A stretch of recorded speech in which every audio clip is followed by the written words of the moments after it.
Με ιδιαίτερη χαρά σας καλωσορίζουμε στο 7ο Πανελλήνιο Συνέδριο Αναπτυξιακής Ψυχολογίας, που διοργανώνεται από το Τμήμα Αγωγής και Φροντίδας στην Πρώιμη Παιδική Ηλικία και το Τμήμα Κοινωνικής Εργασίας του Πανεπιστημίου Δυτικής Αττικής, καθώς επίσης και τον Κλάδο Αναπτυξιακής Ψυχολογίας της Ελληνικής Ψυχολογικής Εταιρείας.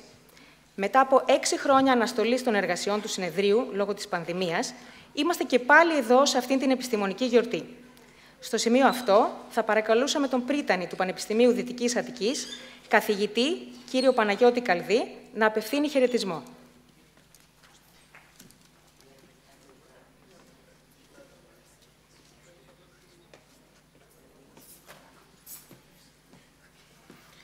Καλησπέρα σας. Ευχαριστούμε για την παρουσία σας και για τη διοργάνωση αυτού του σημαντικού 7ου συνεδρίου σχετικά με την αναπτυξιακή ψυχολογία. Το Πανεπιστήμιο Δυτικής Αττικής είναι ένα καινούριο πανεπιστήμιο με 6 χρόνια ζωή, αλλά έχει μία ιστορία δεκαετιών ως τα 2 προηγούμενα τεχνολογικά ιδρύματα και την Εθνική Σχολή Δημόσιας Υγείας. Είμαστε ένα μεγάλο ίδρυμα με 64.000 άτομα, 27 τμήματα και 6 σχολές. Είμαστε το δεύτερο στην Αττική μετά από το Καποδιστριακό και ένα από τα μεγαλύτερα και στην Ελλάδα και στην Νοτιοανατολική Ευρώπη και στα Βαλκάνια. Η αναπτυξιακή ψυχολογία είναι κάτι που συνδέεται με τον άνθρωπο από την 0 ηλικία μέχρι το τελείωμα της ζωής. Θεωρούμε ότι συνεισφέρει με καινούργια εργαλεία στην μελέτη και της συμπεριφοράς και θα μας ενδιέφερε να έχουμε και απόψεις δικές σας και για τους εφήβους αλλά και για τα άτομα με παραβατική, αν θέλετε, συμπεριφορά, με παρεκκλίνουσες διαδικασίες που μας απασχολούν στο να μπορούμε να βελτιώσουμε το περιβάλλον, είτε λέγεται φυσικό ή οικογενειακό ή οτιδήποτε. Να συγχαρώ την Ελληνική Εταιρεία Ψυχολογίας και βεβαίως τα 2 τμήματα του Πανεπιστημίου και το Προσχολικής Αγωγής αλλά και το Κοινωνικής Εργασίας που πήραν αυτή την πρωτοβουλία και σήμερα ξεκινάει αυτή η διαδικασία. Να είστε καλά και περιμένουμε τα αποτελέσματα.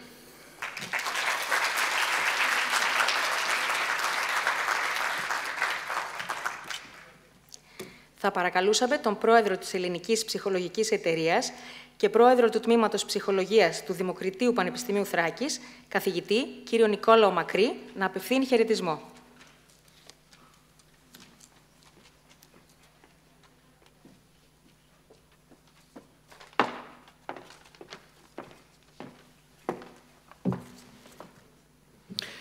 Αξιότιμε κύριε Πρίτανη, αξιότιμε κύριε Αντιπρίτανη, κύριε Πρόεδρε του Συνεδρίου, αγαπητέ Κωνσταντίνε, κυρία Πρόεδρε της Οργανωτικής Επιτροπής, κυρία Πρόεδρε της Επιστημονικής Επιτροπής του Συνεδρίου, κυρία Συντονίστρια, κύριε Συντονιστά του Κλάδου Αναπτυξιακής Ψυχολογίας της Ελληνικής Ψυχολογικής Εταιρείας, αγαπητοί συνάδελφοι, αγαπητοί φοιτητές, αγαπητές φοιτήτριες, κυρίες και κύριοι. Με ιδιαίτερη χαρά και τιμή σας καλωσορίζω στο Συνέδριο του Κλάδου Αναπτυξιακής Ψυχολογίας της Ελληνικής Ψυχολογικής Εταιρείας με τίτλο «Από τα μικρά στα μεγάλα βήματα της ζωής, της κοινωνίας και του πολιτισμού». Σήμερα συγκεντρωνόμαστε εδώ για να διερευνήσουμε τη σημασία των διαρκών και ποικιλόμορφων διεργασιών ανάπτυξης που μας προσδιορίζουν ως άτομα και ως κοινωνία. Η ανάπτυξη είναι μια πολύπλοκη και δυναμική διαδικασία που περιλαμβάνει αλλαγές σε κοινωνικό, γνωστικό, γλωσσικό και συναισθηματικό επίπεδο. Δεν ακολουθεί μια γραμμική πορεία, αλλά χαρακτηρίζεται από μη γραμμικότητα, με βήματα μπροστά, άλλοτε μικρά και άλλοτε μεγάλα, αλλά και με βήματα πίσω, με αποτυχίες και με κάποιες αποτυχίες. Κάθε βήμα που κάνουμε, είτε μικρό είτε μεγάλο, φέρει τη δική του αξία και συμβολή στην αναπτυξιακή μας πορεία. Αυτή η δυναμική προσέγγιση μας υπενθυμίζει ότι η ανάπτυξη είναι το αποτέλεσμα της αλληλεπίδρασης πολλών παραγόντων, βιολογικών, κοινωνικών, πολιτισμικών και περιβαλλοντικών. Η αλήθεια είναι ωστόσο πως οι αποτυχίες και οι προκλήσεις που αντιμετωπίζουμε σε αυτά τα βήματα μπορούν να μας διδάξουν πολύτιμα μαθήματα. Αλλά ας μην ξεχνάμε πως η στασιμότητα, η αδράνεια ή ο φόβος της αποτυχίας είναι ο πραγματικός κίνδυνος για την ανάπτυξη. Άλλωστε, όπως τονίζει ο Ρόμπιν Σάρμα, η ανάπτυξη ξεκινάει εκεί που τελειώνει η ζώνη άνεσή σου.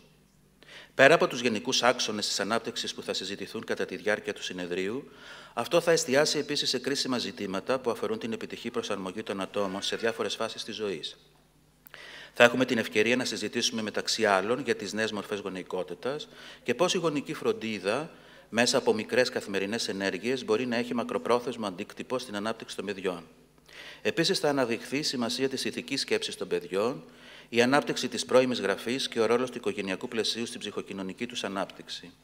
Επιπλέον, θα αναδειχθεί η σημασία της συναισθηματικής νοημοσύνης σε όλες τις ηλικίες, ένα κομβικό θέμα που επηρεάζει όχι μόνο την προσωπική μας ανάπτυξη, αλλά και τον τρόπο που αλληλοπιδρούμε με τους άλλους.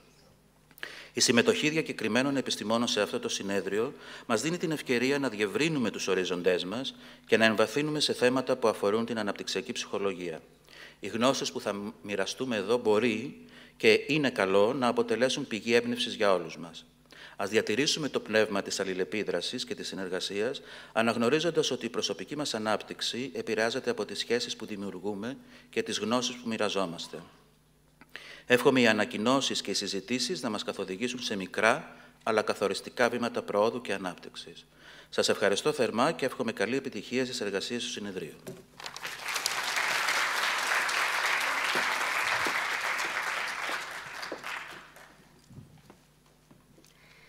Θα παρακαλούσαμε τη συντονίστρια του Κλάδου Αναπτυξιακής Ψυχολογίας, επίκουρη καθηγήτρια του Τμήματος Ψυχολογίας του Αριστοτελείου Πανεπιστημίου Θεσσαλονίκης, κυρία Ελισάβετ Χρυσοχώου, να απευθύνει χαιρετισμό.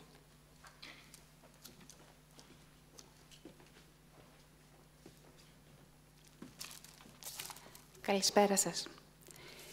Χαιρόμαστε ιδιαίτερα, ο κύριος Βλιώρας και εγώ, που ως συντονιστής και συντονίστρια του Κλάδου Αναπτυξιακής Ψυχολογίας συμμετέχουμε στη διοργάνωση του 7ου Πανελλήνιου Συνεδρίου Αναπτυξιακής Ψυχολογίας. Η επιστημονική μελέτη και κατανόηση του τρόπου που οι άνθρωποι αναπτύσσονται, μαθαίνουν και προσαρμόζονται στις εκάστοτε συνθήκες, μοιάζει περισσότερο επίκαιρη παρά ποτέ. Τα πλαίσια ανάπτυξης γίνονται όλο και πιο σύνθετα και η συστηματική μελέτη τόσο των επιδράσεών τους στην ανθρώπινη ανάπτυξη, όσο και τη συνεισφορά των πλαισίων στη διαμόρφωση της δυναμικής, η συνεισφορά των αναπτυσσόμενων ατόμων στη διαμόρφωση της δυναμικής αυτών των πλαισίων, λαμβάνοντας υπόψη τις αναπτυξιακές προτεραιότητες και προκλήσεις που χαρακτηρίζουν κάθε περίοδο, αλλά και τα ιδιαίτερα χαρακτηριστικά κάθε πλαισίου, μοιάζει ακόμα πιο επιτακτική. Διοργανώσεις όπως αυτή μπορούν να συνεισφέρουν σημαντικά τόσο στη διάχυση της γνώσης που παράγεται στα πλαίσια σχετικών μελετών, όσο και στην ενίσχυση της συνεργασίας μεταξύ επιστημόνων στην Ελλάδα που ενδιαφέρονται για την ανθρώπινη ανάπτυξη. Ευχόμαστε καλή επιτυχία στο 7ο Πανελλήνιο Συνέδριο Αναπτυξιακής Ψυχολογίας.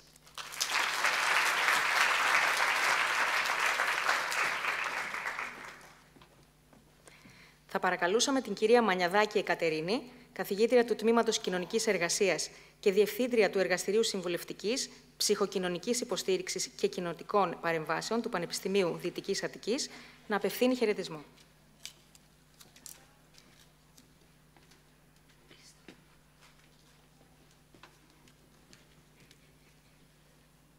Εγώ θα απευθύνω το χαιρετισμό μου χωρίς μικρόφωνο, γιατί δεν μ' αρέσει να κρύβομαι από εκεί πίσω, δεν φαίνομαι άλλωστε. Αν νομίζω ότι μ' ακούτε σε κάθε περίπτωση, έτσι δεν είναι? Ωραία. Αξιότιμοι κύριε Πρίτανη, κύριε Αντιπρίτανη, κύριε Πρόεδρε της ΕΛΙΠΣΕ, κύριε Πρόεδρε του Συμποσίου, αγαπητές συναδέλφοι σας, αγαπητοί συνάδελφοι, φίλες και φίλοι, σας ευχαριστούμε πάρα πολύ που είστε σήμερα μαζί μας. Εδώ στο δικό μας σπίτι, στο Παδά, όπου έχουμε την τεράστια χαρά, συγκίνηση και ευτυχία να φιλοξενούμε το 7ο Συνέδριο Αναπτυξιακής Ψυχολογίας. Η συγκίνηση είναι τόσο μεγάλη γιατί στον κλάδο μας είναι το πρώτο συνέδριο που φιλοξενούμε εδώ και τα δύο τμήματα τα οποία αναλάβουμε να το διοργανώσουμε με πολύ αγάπη και με πολύ μεγάλη αφοσίωση, θελήσαμε να κάνουμε αυτό το συνέδριο μια γιορτή. Οι συνάδελφοι σας είπαν για θέματα τα οποία θα ακουστούν.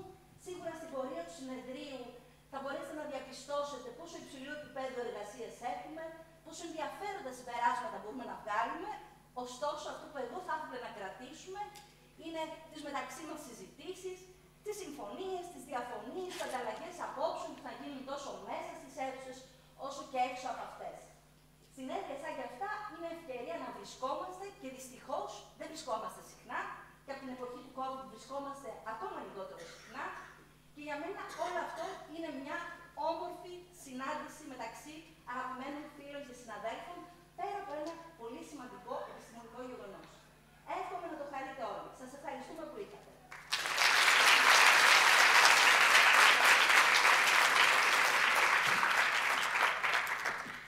Θα παρακαλούσαμε τον καθηγητή κύριο Κωνσταντίνο Πετρογιάννη, πρόεδρο του Συνεδρίου και πρόεδρο του Τμήματος Αγωγής και Φροντίδας στην Πρώιμη Παιδική Ηλικία του Πανεπιστημίου Δυτικής Αττικής, να κηρύξει την έναρξη των εργασιών.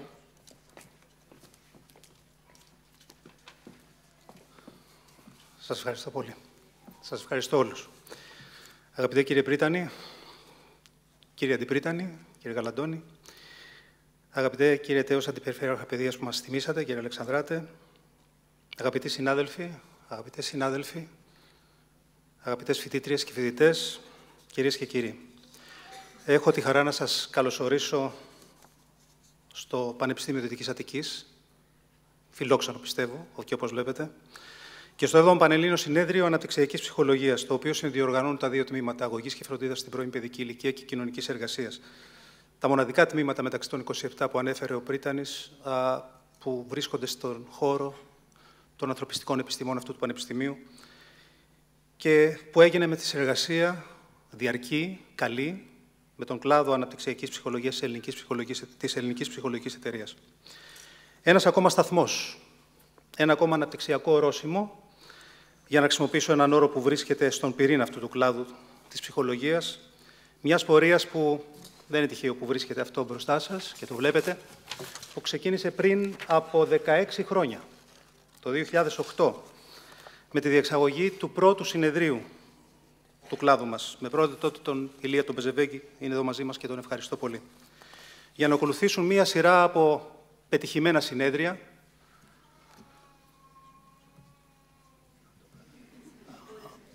το οποίο μας... Δώστε μου λίγο χρόνο.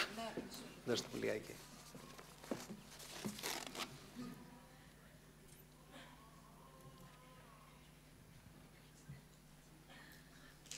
Είναι Mac, μπορείς λίγο. Εδώ πέρα, κάνε εδώ. Κάνε λίγο, ελεγχιστοποίηση. Όχι, εδώ είναι κύριε Πετρογιάννη. Κάντε escape. Εδώ, πατήστε λίγο εδώ. Το Χ. Το Χ, το κόκκινο. Ωραία, και πατήστε αυτό. What's the problem? Το αλλάξατε. I do it. No, it's okay, it's okay. Just minimize that. Το αλλάξατε. Ναι, επειδή έχει βάλει το δικό της. Just minimize that. And the other one, please. It's okay. And you want Δεν είναι something? OK. Δεν έχουμε τις διαφάνειες. Πώς είναι OK? You want your... Yes. Είναι έτοιμο για τη δική της παρουσίαση. Μα δεν έχω τελειώσει. Ναι, απλά δεν μπορούμε να δείχνουμε το άλλο, την άλλη εικόνα. Το είχαμε φτιάξει. Αυτό. Okay. Okay. You just do this? Yeah. Or shall I put the slideshow? Okay, and just the down arrow. Okay. Yeah. Thank you very much, Vasu. Δεν είναι εξοικειωμένος με Mac, οπότε συγχωρήστε με. Ακολούθησαν λοιπόν μια σειρά από πολύ πετυχημένα συνέδρια στην Αλεξανδρούπολη, στη Θεσσαλονίκη, στο Αριστοτέλειο, στην Κρήτη, είναι εδώ μαζί μας ο Γιάννης ο Κουγιουμτζάκης, συνεχίστηκε στον Βόλο, είναι η Φάνη Μπονώτη μαζί μας και το έκτο συνέδριο έγινε στην Θεσσαλονίκη πριν από 6 χρόνια. 6 χρόνια πανδημίας, 6 χρόνια στασιμότητας ως έναν βαθμό, με ό,τι αυτό συνέβαινε, και σήμερα είμαστε εδώ. Είμαστε εδώ για να ξαναπιάσουμε το νήμα από τα πρώτα μικρά στα μεγάλα βήματα της ζωής, της κοινωνίας και του πολιτισμού, για να ξανασυναντηθούμε οι παλαιότεροι, για να γνωριστούμε με τους νεότερους συναντέλφους, πέρασε χρόνος, για να μιλήσουμε ξανά για τις εξελίξεις στο πεδίο της αναπτυξιακής ψυχολογίας, την πολυδιάστατη φύση της ανθρώπινης ανάπτυξης, το σύνθετο πλέγμα των παραγόντων που συνδέονται με αυτήν και την επηρεάζουν, αλλά και των κοινωνικών και πολιτισμικών πλαισίων εντός των οποίων αναπτύσσεται αυτός ο οργανισμός, αυτός ο σύνθετος ανθρώπινος οργανισμός. Για να συνδέσουμε τη θεωρία με την πράξη, για να αναδείξουμε την αξιοποίηση των εμπειρικών δεδομένων της αναπτυξιακής ψυχολογίας και άλλων συγγενών επιστημονικών πεδίων σε εφαρμογές και παρεμβάσεις σε χώρους όπου ζει και αναπτύσσεται το παιδί, η έφηβη και ο έφηβος, το νεαρό ενήλικο άτομο, ο μεσήλικας, τα άτομα τρίτης ηλικίας. Αυτό θα γίνει σε ένα γεμάτο επιστημονικό πρόγραμμα με 12 εργαστήρια, 6 εισηγήσεις από προσκεκλημένους ομιλητές, 13 προσκεκλημένα συμπόσια, 14 συμπόσια, 22 συνεδρίες προφορικών ανακοινώσεων και 5 συνεδρίες αναρτημένων ανακοινώσεων, συνολικά 247 εργασίες. Ευχαριστούμε θερμά τους προσκεκλημένους ομιλητές μας που ανταποκρίθηκαν αμέσως στο κάλεσμά μας και έχουμε τη χαρά να έχουμε κοντά μας την καθηγήτρια Vasudevi, τον καθηγητή Edmund Sonaka-Bark, τον καθηγητή Paul Esman. Thanks a lot for accepting our invitation, of course, and apologize for not having interpreters in the conference, but I think that our colleagues who are around you are doing their best to give you an idea of what is going on the stage. Ευχαριστούμε επίσης θερμά τους Έλληνες προσκεκλημένους ομιλητές, τον Νίκο Μακρύ από το Δημοκρίτιο Πανεπιστήμιο Θράκης, τη Θεανό Κοκκινάκη από το Πανεπιστήμιο Κρήτης, τη Ζαΐρα Παπαλιγούρου από το Αριστοτέλειο. Τους συναδέλφους που δέχτηκαν την πρόσκλησή μας για διοργάνωση θεματικών συμποσίων που καλύπτουν όλο το εύρος και όλους τους τομείς της ανθρώπινης ανάπτυξης, στα οποία θα παρουσιάσουν τα τρέχοντα ερευνητικά τους ενδιαφέροντα. Κυρίες και κύριοι, επειδή η διοργάνωση ενός συνεδρίου είναι προϊόν μιας συλλογικής προσπάθειας, επιτρέψτε μου να ευχαριστήσω από αυτή την θέση και εκ μέρους της Οργανωτικής Επιτροπής τους ανθρώπους που εδώ και κάποιους μήνες εργάστηκαν συστηματικά για την προετοιμασία και την υλοποίηση και βοήθησαν ο καθένας με τον τρόπο του και τις δυνατότητές του. Καταρχάς, τον πρίτανη του Πανεπιστημίου Δυτικής Αττικής, τον κύριο Παναγιώτη Καλδί, για την διαρκή στήριξή του στα αιτήματά μας και βέβαια την διάθεση αυτού του πολύ όμορφου χώρου που φιλοξενεί το συνέδριο. Το συντονιστή και τη συντονίστρια του Κλάδου, τον Γιώργο Βουλιώρα και τη Λίζα Χρυσοχώου, καθώς και το Διοικητικό Συμβούλιο της ΕΛΨΕ. Την πρόεδρο της Οργανωτικής Επιτροπής, κυρία Χριστίνα Παπαϊλίου, και τα μέλη της, και της Επιστημονικής Επιτροπής, κυρία Κατερίνας Μανιαδάκη, αλλά και τα μέλη της Επιστημονικής Επιτροπής, που πρόθυμα ανέλαβαν την κρίση των εργασιών, που δεν ήταν και λίγες, όπως είδατε, που υποβλήθηκαν για παρουσίαση στο συνέδριο. Τους συναδέλφους από το Τμήμα Γραφιστικής, τον αναπληρωτή καθηγητή κύριο Σπύρο Σιάκα για το animation σποτάκι του συνεδρίου και τον εξωτερικό συνεργάτη κύριο Πρόδρομο Μάνου για την αφίσα. Για την μικρή μουσική εκδήλωση που θα ακολουθήσει την πρώτη προσκεκλημένη ομιλήτρια επί σκηνής, ευχαριστούμε το μαέστρο της χορδίας και μουσικών συνόλων του Παδά, κύριο Αλέξανδρο Σιουπούλη, καθώς και τη μουσικό Μαρίλια Βαρκά. Ένα μεγάλο ευχαριστώ στα 37 παιδιά που με τα μπλε t-shirts βλέπετε γύρω σας και θα βλέπετε στις ημέρες του συνεδρίου. Είναι η εθελοντική ομάδα υποστήριξης αυτού του συνεδρίου. Είναι οι φοιτητές και οι φοιτήτριες του Τμήματος Αγωγής και Φροντίδας στην Πρώιμη Παιδική Ηλικία και του Τμήματος Κοινωνικής Εργασίας, που ανταποκρίθηκαν αμέσως στο κάλεσμά μας. Αν είχαμε δυνατότητα να τους φέρουμε όλους, θα ήταν πάνω από 150, πρέπει να σας πω. Έδειξαν ενθουσιασμό, συνέπεια και αποτελεσματικότητα και θα βρίσκονται αυτές τις μέρες γύρω μας. Θα ήθελα θερμά επίσης να ευχαριστήσω τους χορηγούς, γιατί καμία επιστημονική εκδήλωση μεγάλη δεν μπορεί να γίνει χωρίς χορηγίες πλέον, που διαχρονικά στηρίζουν τις προσπάθειες αυτές, τις επιστημονικές εκδηλώσεις μας. Τις εκδόσεις Gutenberg, τις εκδόσεις Πεδίο, Τόπος, Μοτίβο, Κριτική, Παπαζήσης, Δύσιγμα, εκδόσεις Μπτζιόλα, καθώς και το Αθηναϊκό Πρακτορείο Ειδήσεων, που είναι χορηγός επικοινωνίας του συνεδρίου, και βέβαια τη συμβολή για την διαχείριση του συνεδρίου αυτού. Κλείνοντας, θα ήταν παράληψή μου να μην αναφέρω και κάτι ακόμα, μια πολύ μικρή λεπτομέρεια εντός εισαγωγικών. Σήμερα είναι Παγκόσμια ημέρα εξάλειψης της φτώχειας. Και αυτό βέβαια δεν είναι γιορτή. Είναι μια σημαντική υπενθύμηση ότι η ανάγκη για κινητοποίηση κατά της φτώχειας και του κοινωνικού αποκλεισμού πρέπει να είναι διαρκής, ειδικά όταν αυτοί που τη βιώνουν είναι παιδιά.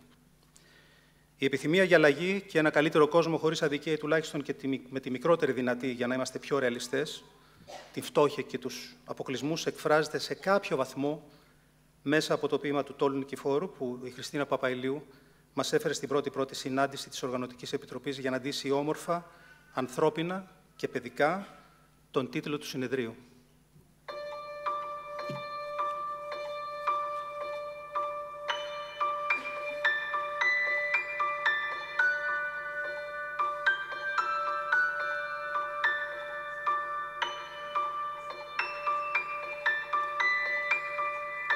Κρύβω μέσα μου ένα παιδί, απαρηγόρητο, που θα ήθελε να φτιάξει τη ζωή στα μέτρα της καρδιάς του.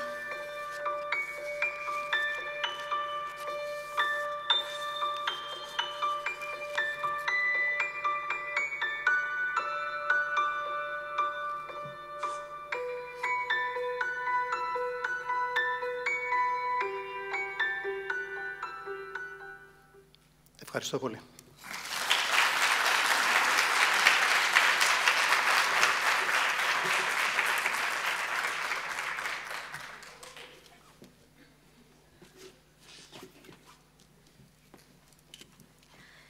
Παρακαλούμε την καθηγήτρια του Τμήματος Αγωγής και Φροντίδας στην Πρώιμη Παιδική Ηλικία, κυρία Χριστίνα Παπαϊλιού, να προεδρεύσει και να προλογίσει την πρώτη προσκεκλημένη ομιλήτρια του συνεδρίου, κυρία Vasudevi Reddy, ομότιμη καθηγήτρια Πανεπιστημίου Portsmouth, Ηνωμένο Βασίλειο.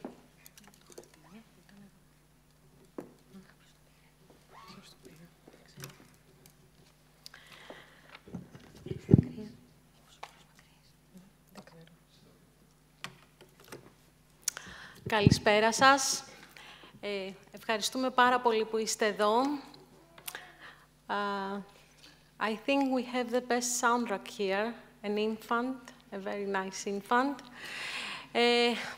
I am honored and thrilled, I would say, to introduce you Vasudevi Reddy, Professor Emerita in the University of Portsmouth.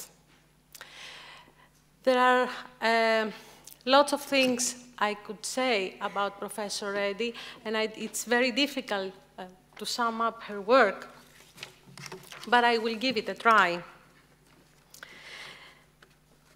Her long journey to the field of developmental psychology began approximately 40 years ago after a long journey from her homeland, India, to the University of Edinburgh, where she completed her PhD under the supervision of Professor Colwyn Trevarthen, our beloved teacher, whom we'll always be cordially commemorating. Since then, Professor Reddy dedicated her research in the origins and early development of social cognition. What has been astonishing and pioneering about her work is her idea that the route to social understanding does not consist of abstract ideas, but the exploration of emotional engagements, especially everyday, ordinary engagements, such as teasing, joking, showing off, or feeling shy, which often tend to be ignored in mainstream theories. Professor Reddy's work is highly recognized and inspires developmental psychologists worldwide. She has received more than 30 research grants, more than 10,000 citations. One of the numerous fruits of her research is the book How Infants Know Minds, which received the British Psychological Society Book Award. This introduction is but a grain in sand of the talk that is following. Vasu, you are very welcome.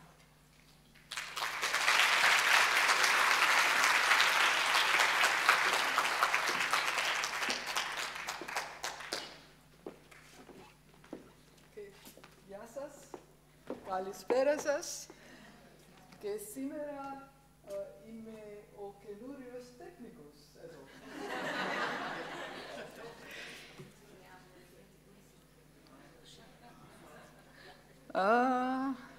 Okay.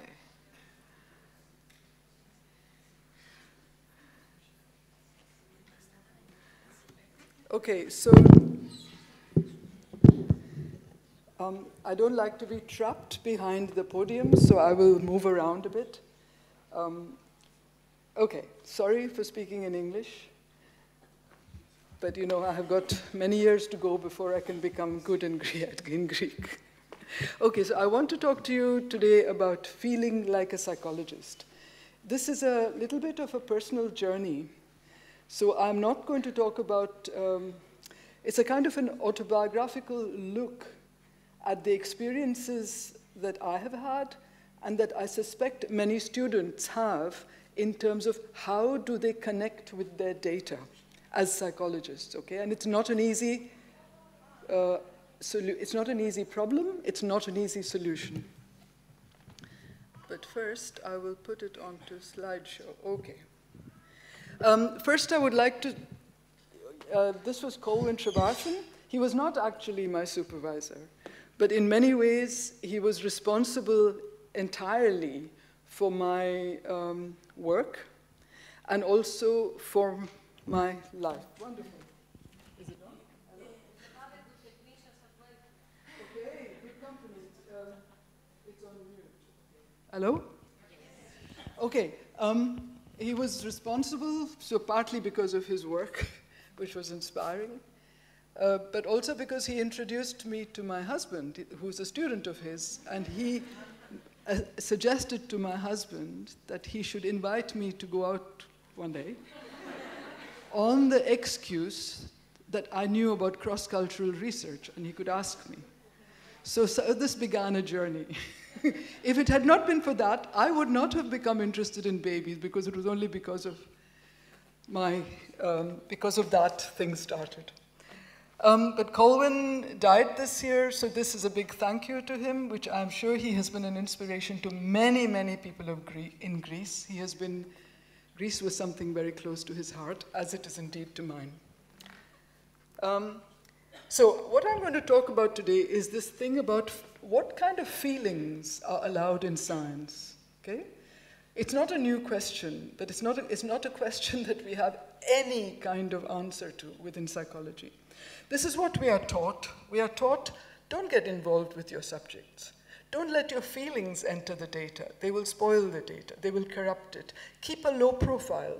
So, for example, when you do observational research, the textbook first-year instructions is you hide, like you act like you are a furniture, you are a chair, okay? So when I started my PhD, that is what I did, and it was stupid because I was going into the families and hiding behind my notebook and pretending that I was not there.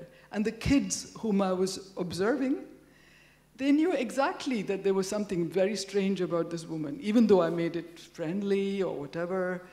And it caused a lot of problems amongst the kids, because it was like, something is going on, we are being watched, but we don't know what we are being watched for or how to engage about it. It is a big problem. So this is what we are taught. So when we study infants, we like to stick to impersonal description. We don't like to talk about our feelings for the description. We like to extract and almost kill our personal connections. So when I have done a lot of my work has started from being inspired with the products of that introduction by Colwyn, my children. But for many years, I hid that fact. So I would write that so-and-so, the child, the baby did this. But I would not say my son or my daughter did this, because it was so embarrassing to admit that. It was like I was violating some deep conviction that I have to be a detached scientist. I can't admit that I saw this and that I'm describing something in someone that matters to me. I mean, Piaget did a wonderful job of admitting that he actually observed his own kids. He had a problem admitting that it mattered emotionally to someone in the family, but apart from that, he used their names and he said they were his kids, okay? But for me, it was difficult. It is difficult, I suspect, for many people. However, today, we've got a very special person in the audience, the product of that introduction. It's Kyan over there. Oh, sorry, in Greek, it would be Kyanos. And Yanis insists that he's actually a Greek name, which means Kyanos. He's seen me. See? Dumb. I let my feelings leak out, didn't I? Okay, the reason I have this particular picture is because at around 2 months, because of all this neonatal imitation stuff, and Kogimutsakis has a big fault in this, it's his fault. I was doing a lot of trunk protrusions, and from 2 months, every time I said hello to him, he would stick his tongue out to me. And it was very scary, because I was thinking, it's like he thinks that's what talking means, right? So I kind of had to, there is a video of it, but I'm not going to show that, yeah. So what I would like to show is, in talking about this thing about we must not admit our feelings, is when he was about 2.5 months. And I was falling in love with him. It was a slow thing, this falling in love with the baby. It was not instant, right? It was slow, and I was falling in love with him. And he didn't cry much, but when he cried, if he cried, he often did a thing with putting his lower lip out for about 10 seconds, maybe 30 seconds before he would cry, okay? Like that. And you knew something was coming. So, and then you could interrupt and then he wouldn't cry. But what happened on one occasion, he stuck his lower lip out and I said, oh, what happened? What's happening? And he, in the middle of his lower lip, he started smiling and then he went back to that and then he smiled again and then it was alternating. So I got very interested in this, right? And I behaved like a psychologist. And I said to everybody, oh, he's doing blended expressions. And everybody said it's very difficult to do a blend between a and a smile, which is true, it was difficult. And it was only when another colleague, who always criticizes me for not talking about emotion enough, said, what did you feel? And then it made me think, and I thought what I felt was incredibly touched, that for me, he was actually giving up on the crying and trying to smile. So it's an ordinary thing. It's not a big thing. But there is something about it where does the room for love come in when we talk about psychological phenomena? Colwyn always said that if more mothers were developmental psychologists, his research would not have been so radical, would not have been revolutionary, and it would have happened a long time ago. Although there are different views about this. In the 19th century, there were views, James Sully, for example, that if more mothers were developmental psychologists or scientists, we would have disaster because they would be completely biased. But this is such a strange discipline. We are basically being asked to study people without personal relation. You're studying people, don't get involved with them, right? These are persons, but you mustn't have personal relations. So the opposite of that is John McMurray's dictum that the only way in which you can understand persons is through personal relation. So this is like, for most psychology textbooks, this is a big problem. So personal relation is inviting bias and corruption and lack of objectivity. But the contradiction here is that we know that for producing psychological phenomena, in observing psychological phenomena, that engagement is crucial. If I'm going to watch social behavior at work, I have to encourage you to engage with each other, okay? I have to, if you don't engage, I don't get a good product. So that's okay for people, is it? Psychologists forget that they also are people observing phenomena or experimenting with phenomena, and engagement is somehow precluded from us. It's somehow we are told, don't do it. But the crazy thing about this is that as soon, even if you look at modern neuroscience, right? I'm not going to do this thing, if neuroscience says it, it's okay, or maybe I am going to do it. But even from birth, right? When babies are presented with self-relevant cues or events or stimuli or people directed towards them, there is different activity in what's called the default mode network, which involves a whole sort of social cognition areas. The interesting thing is that this actually provides, this recent stuff by Grossman, for example, that this actually provides a lot of evidence for the relevance, the interpersonal relevance of neonatal imitation. So the opposite of all this is don't engage. Your knowledge comes through conceptualizing and theorizing. Okay, so Christina said, don't talk so much about theory, talk about phenomena. So she's not listening, but that's okay. I can blame her more and more. I'm going to talk about 3 different phenomena that I have done some work on. One of them is on humor, particularly on teasing. One of them is about the phenomenon of very early shyness, or positive shyness, or coyness. You can use whatever word you want. And one of them is about babies' responses to the approach of being picked up from about 2 and 3 months of age. Teasing. So let's hope this works.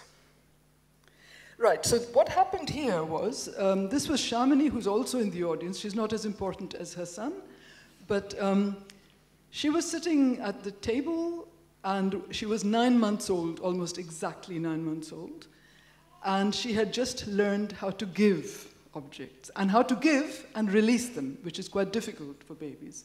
They go through a period of not being able to do that. And my husband was there, exchanging objects and enjoying the give and take of the objects. She was enjoying it, he was enjoying it, because it was new, and it was the first baby in the house, the only baby in the house at the time. I was filming it by accident. I was filming it because I wanted to show something to my students, and by accident I caught this engagement, this episode, where she was going, saying ta, giving, taking, and then suddenly she gets this look in her eye, and she holds out the object, and he reaches out for it, and she pulls it back with a slight cheeky smile. And he was unprepared. He did not expect that. But once that happened, he said, "Oh, you devil," or something. And he asks again, and then she offers it again and pulls it back. So this started my interest. Initially, I show you the video. Thank you very much. Thank you.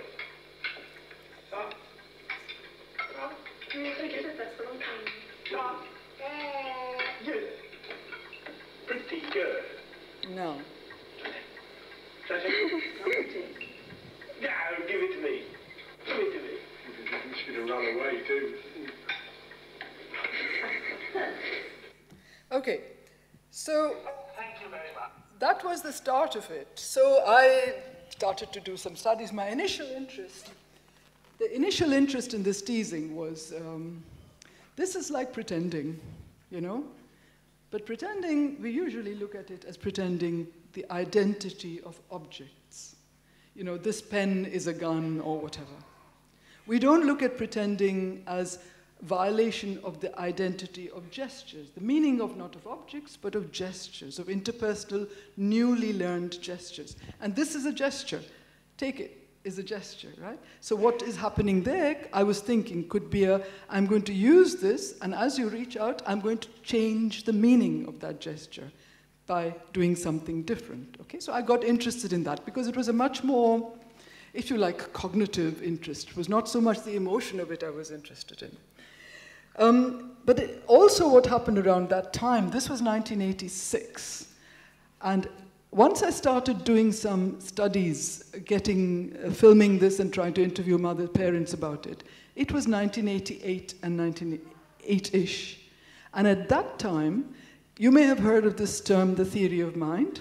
The theory of mind came into, well, it burst into significance. And basically what the theory of mind was saying, was a challenge to what Daniel Stern said, which is that to tease, you have to know what's in somebody's mind. The theory of mind said, but you can't know what's in somebody's mind until in terms of their intentions, their thoughts, or their expectations, until about 3 or 4 years of age. And this baby was 9 months. And there were many other babies in the study that I did who were doing very different kinds of teasing. So my interest then moved from looking at pretending, and we've just finally written a paper on the different categories of pretending, different kinds of pretending. I won't go into it very much, but which are happening between, in this case, between 8 months and 13 months. About what are they pretending about? But to come back to the theory of mind, there were different kinds of teasing were going on, and it was a big challenge. And that was the start, if you like, of my interest in thinking, so why is it? What is happening there in the 9-month-olds and the 12-month-olds, which the conceptual, the theoretically oriented theory of mind people are saying cannot happen? Is it a completely different phenomenon? Is it just a pretending to be the same phenomenon? What the hell is going on there? Oops. There were many different kinds of teasing that these babies were doing. They were offering and withdrawing objects. They were sometimes offering themselves, coming up like that, and then in the last minute going somewhere else, which can be very disturbing. very interestingly, they sometimes do almost non-compliance. So you know about babies trying to go somewhere to touch something that they should not touch once they know that you don't want them to touch it. But then you get interesting things like they go to touch it, but they don't touch it. They stop and they're looking. They're almost non-complying, or they're almost complying. The best one I have example of is of a baby who was told not to scream. He was, I think, 11 months old or something, just around 1 year. And so instead of screaming, he did a silent scream. He went. I think this is just amazing. So it's kind of like the twisting, if you like, of the command that they are newly understanding and turning it into something different. They're provoking and violating things. And so on. Oh, this is another example. Thank you. From 8-month-olds, but by the end of the first year, by 11 months, by 10 and 11 months, the prevalence of teasing is huge. This is not frequency counting, this is the prevalence in babies. And we found also that in children with autism, there was teasing. It was less than in children with Downs, but it was also of a different kind of teasing. But I won't go into those details, they're published here and there.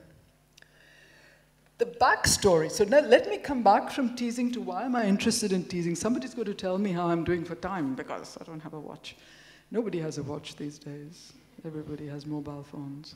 Okay, the backstory to teasing is this. I picked up on the emotional significance of this, a little bit belated, but I picked up on it. Because coming from India, and I don't know, maybe it is the same in Greece, teasing, playful teasing, is a hugely positive thing, okay? So for me, my experience of teasing was, this is what people who love you do it, not people who don't like you, okay? This was my unspoken assumption experience. In England, when I was doing my research on playful teasing, I had to remember all the time to tell mothers, if you say the word teasing, they would get a bit, does your baby tease you? And they would think, oh. And you would say, does your baby ever playfully tease you? And then they would say, oh, okay. It was like you have to be very careful with that word. And what's really interesting is, so I had already a bias, if you like, to seeing this as positive. Yeah? What's also really interesting is that in my language, Telugu, the word for teasing is banayin sudu. It's a word, okay, forget it, don't try to learn it. But it means only playfully, jocularly teasing. If you want to talk about somebody being 25 minutes left, or 25 minutes finished, or it's the same. Okay. If you want to say somebody is being nasty to you, you use a completely different family of words. You say somebody is troubling you, somebody is being mean to you. It's got nothing to do with the word. So unconsciously, if you like, I carried with me this this story, this baggage, this emotional experience of what does teasing mean. Teasing is nice in my... and it led to different kind of research than I would have done. I would probably have not even noticed it. I don't know. Another phenomenon.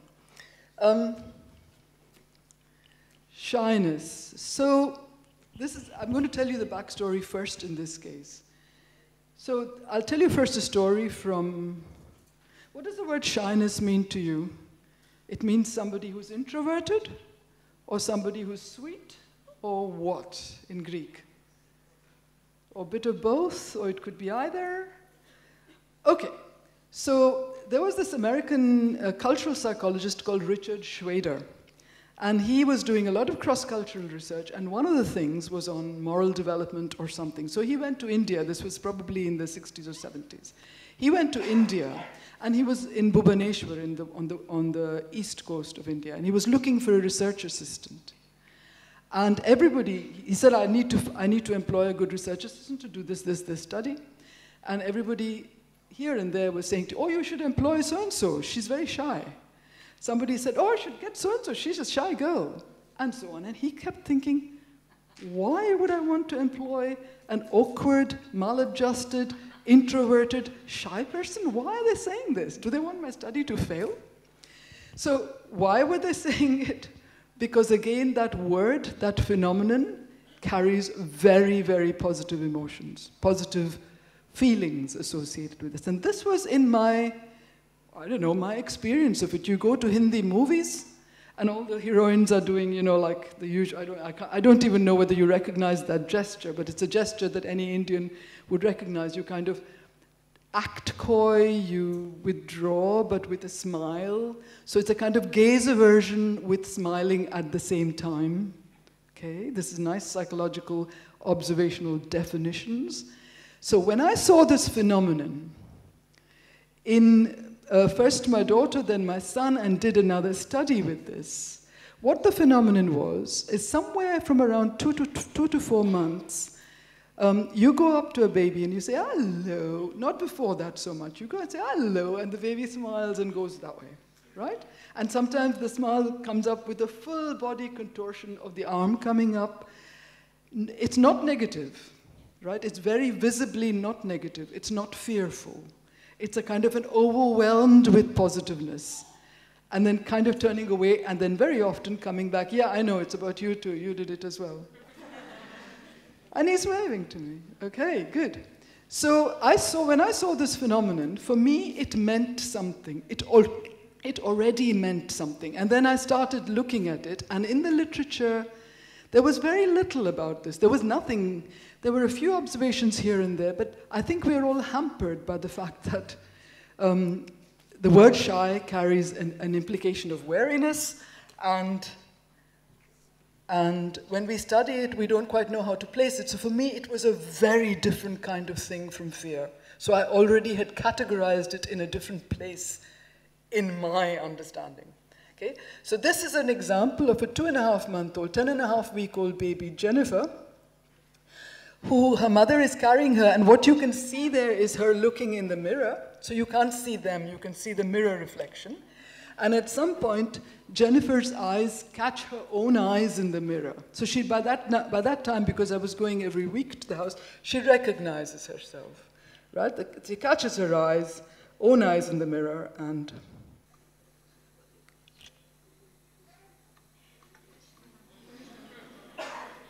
of course the mother is happy, but look.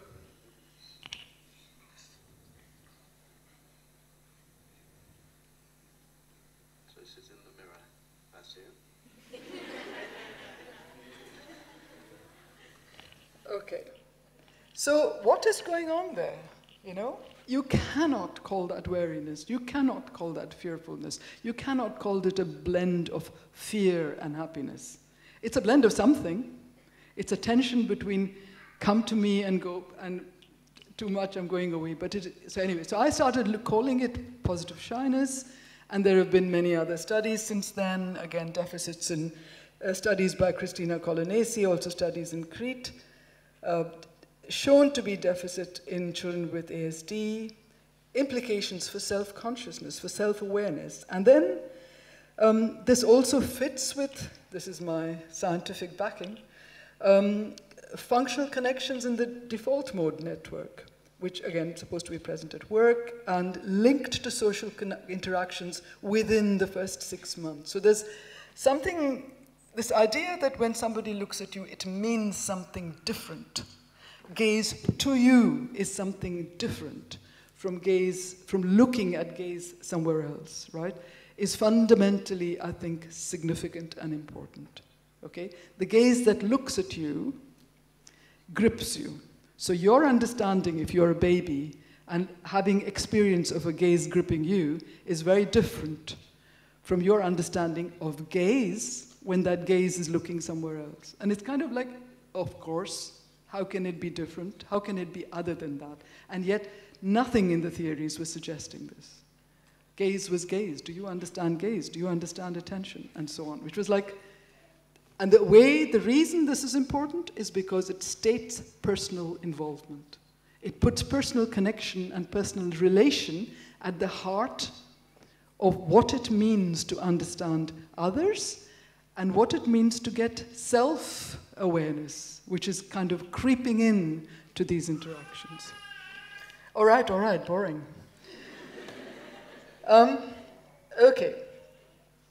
So the point I would like to make in more general terms about the problem with psychologists avoiding engagement with psychological phenomena is very simply, we know engagement is important, okay? Because the phenomena that we are studying, psychological phenomena, you know, you're being bored, or you're being happy, or you're laughing, or you're being annoyed, get on with it, or whatever, right? They're fragile phenomena. And their boundaries in what you are feeling now are utterly open. It's open to things I'm saying, it's open to noise from there, it's open to the feeling of the chair under your bottom, and so on and so on. They're utterly open. They're hugely complex because they're open. And so you, as a psychologist, have to be aware of where are you going into those phenomena? Where are you breaking in? What is your effect on those phenomena, right? Okay, so it is not only important for the people we study, but also for us as psychologists. So, okay, let me take a little step back and look at what the problem is. This is a theoretical point, but it is a really important theoretical point. And the point that I would like to make is that it's not a question of observation versus experimentation. It is not that. Experiments are natural, observation is natural. Both can be terrible, both can be wonderful as methods, okay? The real problem is that there are two types of separation. The first is a separation of action as being mere behavior divorced from its meaning. So when you want to describe what I'm doing, are you going to describe extension of arm with twiddling of thumb and fingers moving? What does it mean? Don't know what it means. That's the behavior. That's a separation of behavior from its meaning. And it's often a focus on, when we look at kids, when we teach kids, it's a focus on behavior or misbehavior, or inappropriate behavior or behavior skills without thinking about where is it coming from? It's not just behavior, like what does it mean, okay? So that's one separation. And the other separation is a separation of the knower from the known. Now this is again another old anti-Cartesian problem, philosophical stance. The observer is not separate from the observed. The experimenter is not separate from the data that he doesn't discover. He creates, he invents. And it involves what we might call a third-person stance, a distant stance towards data and towards phenomena, standing outside and looking in. If you look at Merleau-Ponty's quote, talking about the separation of behavior from its meaning, in observation as well, we can do horrible things. So Merleau-Ponty said, in the gaze, the other person can transform me into an object and deny me. I transform him into an object and deny him. In fact, the other's gaze transforms me into an object and mine him only if both of us withdraw from that gaze into our thinking nature. If we both make ourselves into an inhuman gaze, in other words, destroy the personal relation from the gaze. If each of us feels his actions not to be taken up and understood, but observed as if they were an insect. We do that, we can do that very easily, right? And you can see this every day in lots of situations. Another example, from another quote from Lehrman, who's wonderful, by the way, the model of science adopted within psychology often is that of the behaviorist rather than that of the natural scientist, in which the attitude to the experimental subject is not one of interest in the person as a behavior, but interest in the behavior as something separate from the person. And this is kind of like absolutely crucial, okay? The other problem, the other separation is of the knower from the known. Lehrman again. The psychologist as scientist is also seen as distinct from the psychologist as person, which is what we've been talking about so far. I didn't want to admit I was the mother of my subjects. Oh my gosh, that would be terrible. Where did this come from? Alan Costello writes that with the 19th century invention of the scientist as a new professional identity, the new psychology had to transform, in order to protect their own identity as scientists, had to transform the non-psychologists into non-experts, put them down, make me big. Yeah? So the idea of scientists existing in society it developed somewhere in the 19th century. And for psychology, to be a scientist meant to be different from other people, to be distant, and so on. So what happened there to support the method, to support this distancing, this putting down of the non-expert, became estrangement, i.e. violating, estrangement became method. To be separate, to pull yourself away, right? To be estranged from the people and data, that became the method for true psychological knowledge. This is like crazy. This is psychology's roots. Don't go there. Know them as if you're students now, know them and think, this is where we have come from, but we don't have to stay there. So, but then you can ask, all right, personal relation is important, but what of truth and discovery in science? How do we handle, as psychologists, the fact of perspectives? If we are inside the phenomenon, how do we deal with partiality, bias, chaotic conflicts of perspective? How many minutes do I have left? Someone? Okay, never mind. Well, my answer is going to be, how do ordinary people do it? How do you know other people? That's the psychologist's job, isn't it? To understand people. Right? But you're people. You also understand other people. How do you do it? How do you balance personal relation and with its bias, inevitable biases, inevitable perspectives, with knowing them, with believing that you really do know something, not everything, but something about them? How do you do it? Well, ordinary folks have a solution. And I think what I'd like to do is use Martin Buber's idea of the I-thou versus the I-it as a way of understanding how to do it. How do ordinary people do it? How do they have to do it? And how should psychologists do it? That there are two ways of knowing people, of relating to others, or even to things, is what Martin Buber, and knowing them, is what Martin Buber says. One is an I-thou relation, and one is the I-it relation. Christina, how many minutes? I have 10 more minutes. 10 more minutes, perfect. So remember, I can relate to you as, oh, they're the audience, they're just sitting there, they're bored, what am I doing, etc. I'm kind of looking at you as if you were, if you like, an object of my observation, or I'm looking at you one-to-one and actually relating to you in a slightly different way. So these are the two different kinds of relations which involve two different kinds of knowing, I-thou and I-it. Bear with me for this. There are two aspects that I want to talk about. One is presence. How do I do this I-thou? How do I really relate to you as a person in this full I-thou kind of way? Well, one of the things I have to do is be present with you, not talk to you. You're, say, a student sitting there and I'm talking to you while I'm thinking, oh my God, my manager told me I have to tell her she's going to be expelled. Or you're a friend, and while I'm talking to you, I'm thinking, I have to go for this appointment with such and such. So my mind is not actually there. The whole of me is not actually present in engagement with you. It also means that the whole of you is not present to me. Okay? I'm looking at you and thinking, this person in the audience, well, he's got very, very handsome features or something. Right? Even that, however positive it is a distant kind of looking at you as an object in a certain way. I am commenting on you. So presence, one of the things it involves is being a whole person viewing the other as a whole person. You get lost in the moment. Okay?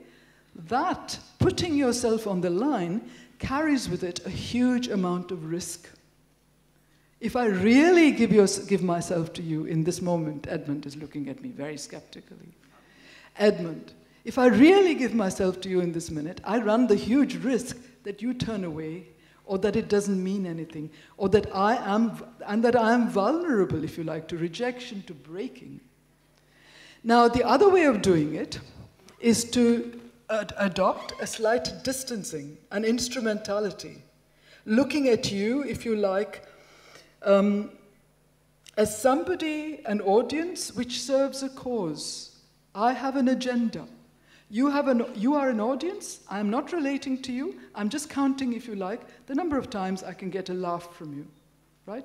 I have an agenda. My agenda is to entertain you, or to inform you, or to get you to stay without leaving, as some haven't. If I do that, in a sense, I am treating you instrumentally, not person to person, not whole to whole. So that's one kind of thing. The other thing is transience. Okay, I'm getting there. If you are really 100% involved in looking at someone and relating to them as a thou, you cannot do it for more than a few seconds. What happens? You have a thought, you're in the middle of a deep embrace, and you think, I really don't like that aftershave. Or you're looking at somebody in anger and you think, actually, I can see a point. You can blend, you can bring in, if you like, the break of that complete and utter openness to the other with something, some thought, some emotion, some discomfort coming in and interrupting. You cannot sustain either moments for more than moments. Can't last, right? Every time you go and somebody pays you a compliment, right? And you're really happy, and then you think, oh my God, does my bottom look big in this? Or something. Every time you're doing that, you're switching, if you like, between being in the moment and thinking about being in the moment, or thinking about how are they seeing me. So you're seeing the other for a few moments as a you, as a thou, and then you're switching into saying, does he think I'm so stupid? Or whatever. Okay? They cannot last because it's too intense. So what happens? You switch into some kind of itness, some kind of relation where you are seeing the other as a he thinks, or she looks at me as if, and so on and so forth. But what do? You move between the two normally. You fluctuate between the two in every everyday interaction, including in this talk. For a few moments, maybe you laughed, and then you thought, but, or something, right? You're fluctuating. Now, I-thou moments are rare.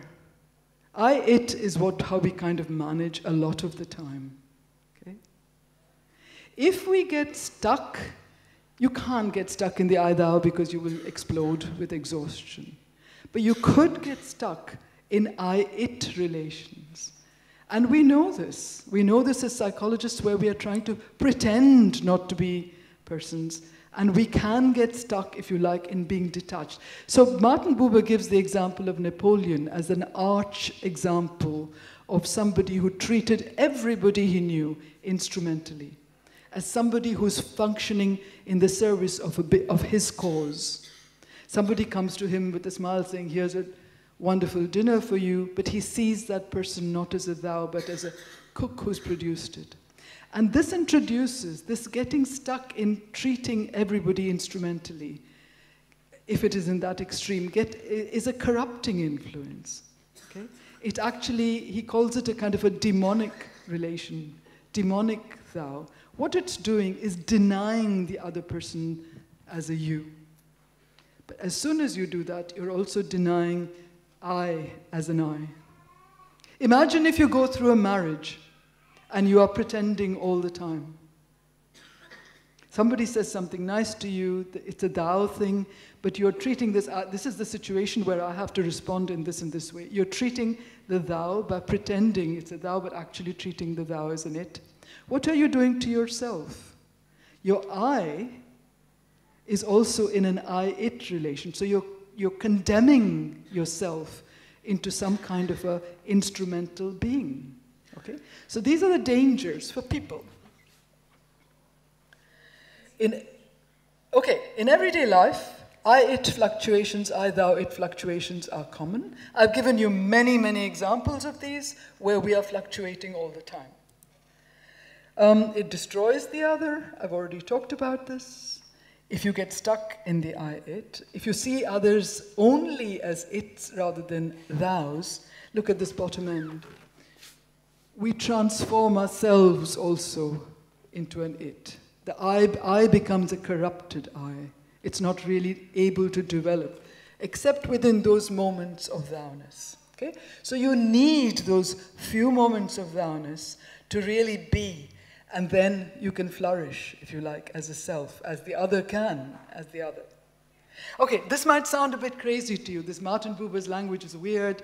It might sound a bit crazy, but think about this. Think about the difference in your experience between moments where you are really present for a short time and moments where you step back and look at it. That's what I want you to do. Now, my answer to the question of what about in science is exactly the same thing. Science also needs to fluctuate between being present to the phenomenon, treating the phenomenon as a thou, and treating the phenomenon for some time as an it.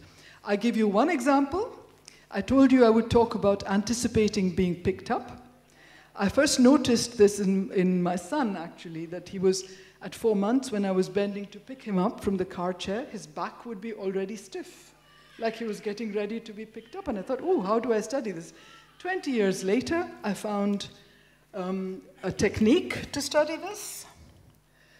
And this technique was the invention of this sensor mats, where you put the baby and you can see on a computer how the baby shape is shifting. And it was wonderful. But what we did first was, instead of treating this, even though it started from personal experience, I then said, wonderful, this is an experimental study which can be easy, published in a high journal. Here's a clear-cut design. We approach the baby like that. Can't trust mothers, we do it. We approach the baby like that, and then we go to the side, and then we see how they interact. We had a wonderful design, right? The babies looked at us and did nothing. And I went home really depressed, and my husband says, are you crazy? Get the mothers to do it. And he said, okay. Anyway, so this is what the mothers did. This is a 3-month-old. Watch her legs. Watch the legs. Okay? They're stiffening up before the contact is made. Okay? And this is a 2-month-old. Watch the arms.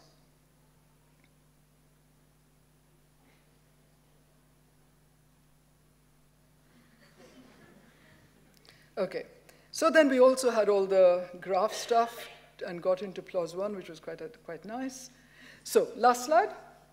What should it feel like? 1 minute? Okay.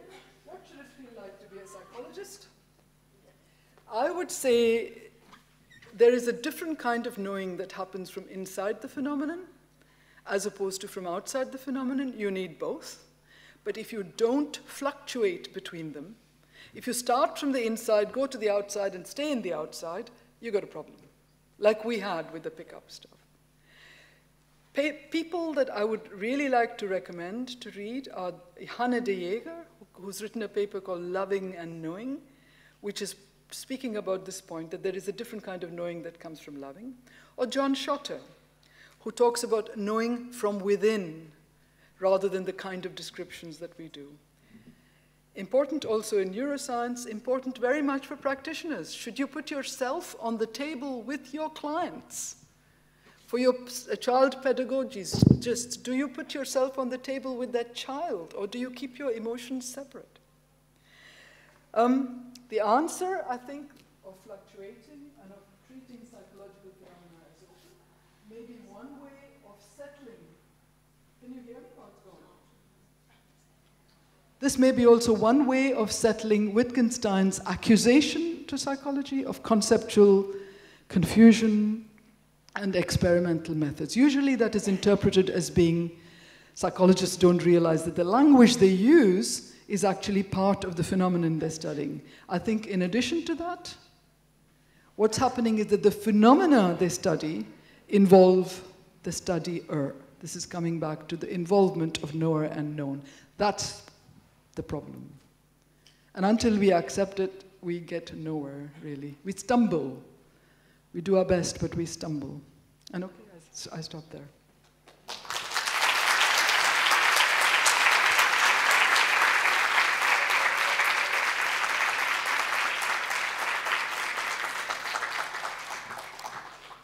Thank you very much, Professor Reddy. This was a get-together talk.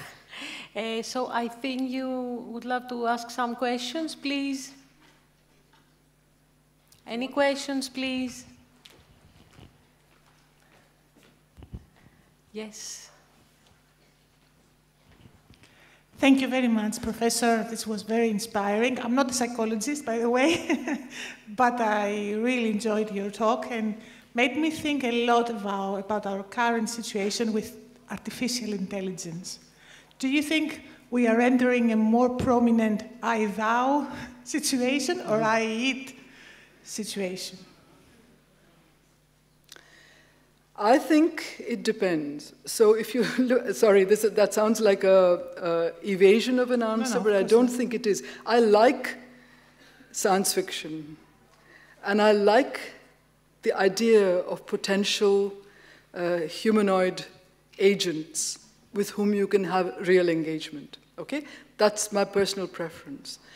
So I would not shut the door on having some sort of artificial intelligence with whom you can have genuine relations. So, but this is like fantasy for me. I like the idea, so I would be open to it.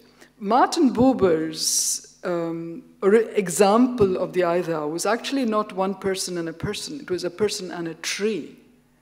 That relating to the tree can be with a thou relation or an it relation. So for me, that also very much opens the door to seeing thou-ness, thou relations with objects in the environment. We can treat them as a thou without seeing them as contents, you know, as its. So it will be on us again. It will be our agency that will make the decision. Well, yeah, but at the moment, the kind of artificial intelligences you have, I can't see. I wouldn't say that we are at the place where they have developed enough to be treated as thous. Very interesting. But Thank you very much. Okay. Thank you very much. Any other question, please? Yes. Hi. I wasn't looking. No, I had to pick on you, Edmund. I was actually just thinking how it relates to what I do. Getting trapped in the I, thou, I, it probably varies as a function of temperament. From? Temperament. So psychopaths get trapped in I, it. People with ADHD, which is my area of interest, very much get trapped in I, thou. So they always want to have that deep and meaningful engagement with that is really total strangers. Yeah. You know, I was with 4 adults with extreme ADHD the other day, chatting away, and they'd never met each other. I'd never met them, but that sense of kind of deep friendship almost immediately, and that they didn't want to let go of. It was very interesting. So I just thought it was. Thank you. That is really indeed very interesting. I never thought about it. Thank you. Thank you very much. Any other question, please? Not at the moment. Thank you very much.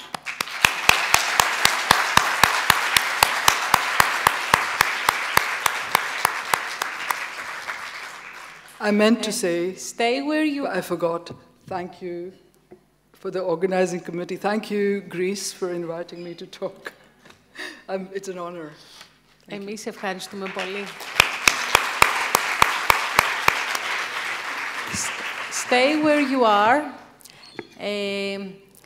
This morning, in Professor Kuyumzaki's laboratory, he put forward the idea that rhythm is on the basis of the development is based on rhythm. So we have rhythm and music for you now. Το πρωί, λοιπόν, διατυπώθηκε η ιδέα ότι στη βάση της ανάπτυξης είναι η μουσική, ο ρυθμός. Γι' αυτό και εμείς έχουμε μουσική τώρα και ρυθμό. Γι' αυτό παραμείνετε στις θέσεις σας για τη συνέχεια του προγράμματος της υποδοχής, αυτής της τελετής υποδοχής. Να ευχαριστήσουμε τον κύριο Σιουπούλη και την κυρία Βαρκά που θα είναι μαζί μας με ένα πρόγραμμα, μουσικό πρόγραμμα, το οποίο σίγουρα θα αναγνωρίσετε. Δεν θέλω να προδώσω τι θα περιλαμβάνει, γιατί είμαι σίγουρη ότι θα το αναγνωρίσετε και θα συμμετέχετε σε αυτό. Ευχαριστούμε πολύ.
Εγώ, ο Σιουπούλης Αλέξανδρος, Διευθυντής Χοροδίας Πανεπιστημίου, καθώς και η Μαριλία Βάρκα, θα σας παρουσιάσουμε ένα γνώριμο μουσικό πρόγραμμα. Σε αυτό το σημείο, να αναφέρω κάτι που λησμονώ κάθε φορά, να ευχαριστήσουμε τους τεχνικούς μας, γιατί χωρίς αυτούς δεν θα μπορούσαμε να έχουμε σήμερα αυτή τη βραδιά. Το Στέλιο το Δαμίγο στην επικοινωνία και στο streaming και τον Νίκο Ντολάλη στον ήχο, στα φώτα και σε όλη τη λειτουργία του ηχητικού εξοπλισμού του Πανεπιστημίου Δυτικής Αττικής. Το πρόγραμμα που θα σας παρουσιάσω θα είναι γρήγορο και θα είναι φόρος τιμής σε έναν άνθρωπο που από σήμερα η Ελλάδα απαιτεί λιγότερο πολιτισμό. Θα το καταλάβετε. Ευχαριστώ.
Ευχαριστώ για άλλη μια φορά τον Αλέξανδρο και τη Μαρίλια. Η Μαρίλια είναι φοιτήτριά μας στο Τμήμα Αγωγής και Φροντίδας στην Πρώιμη Παιδική Ηλικία, για την προσφορά τους. Και κάπου εδώ τελειώνει η πρώτη μέρα του συνεδρίου. Έξω έχουμε κάτι για σας, να σας κεράσουμε, να σας τρατάρουμε και να σας ευχαριστήσουμε για την παρουσία σας εδώ. Θα συνεχίσουμε τις υπόλοιπες μέρες, διαρκώς, πρωί, απόγευμα, μέχρι το βραδάκι. Ευχαριστώ πάρα πολύ.